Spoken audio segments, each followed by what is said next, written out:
won millions in the lottery and decided not to tell anyone. I asked my family for help as a test. Only one person lent me a hand.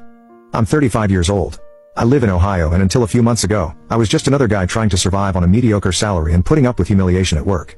My family never saw me as someone valuable. I have 2 brothers and a sister. My parents always treated my older brother, Ryan, as the pride of the family. He started a marketing company with their financial support and lives his life showing off how successful he is. My younger sister, Emily, has 2 children, works as a cashier at a supermarket, and can barely pay her rent. And my other brother, Aaron, constantly changes jobs, and still lives with my parents despite being 30 years old. I was always the forgotten middle child. My parents never offered me support or help with anything. When I was laid off at 26, they didn't even offer me a couch to sleep on. When I needed money to fix my car so I could keep going to work, Ryan told me, his exact words, that sometimes it's better to accept that some people are born to stay where they are. Earlier this year, I won the lottery. It wasn't a crazy amount like $300 million, but it was enough to completely change the life of an ordinary person. A little over $18 million after taxes. I was in shock for weeks. I hired a lawyer, put together an investment strategy with an advisor, and kept everything an absolute secret. I continued living in the same place, going to work, faking normally. But something started to eat at me from the inside. The way my family had treated me all these years, always ignored, always seen as a nuisance.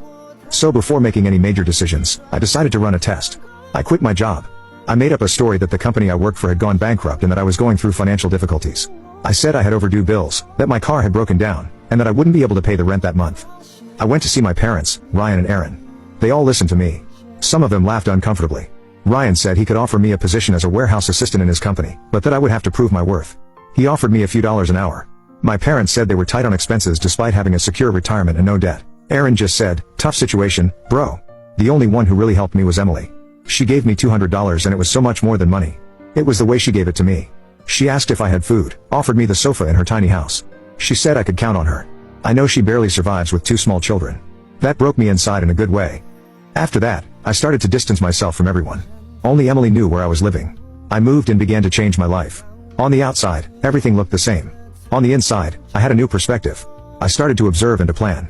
I don't know exactly why I'm writing this now. Maybe because I'm preparing to take the next step, or because I'm still trying to understand why my own family always saw me as disposable. I have this constant feeling that even now, after everything I know and everything I have, I'm still that ignored guy at the family table. I haven't told anyone I won the lottery, but I think the time to change that is approaching. I began to plan my definitive exit from that circle, not just from the life I was leading, but from the image my family had of me. I started studying more about investments. I bought a discreet house in a quiet neighborhood in my name, but I used a legal intermediary to maintain anonymity. I renovated everything little by little without showing off. I got rid of the old car, but bought another one that looked very similar, only new and safer.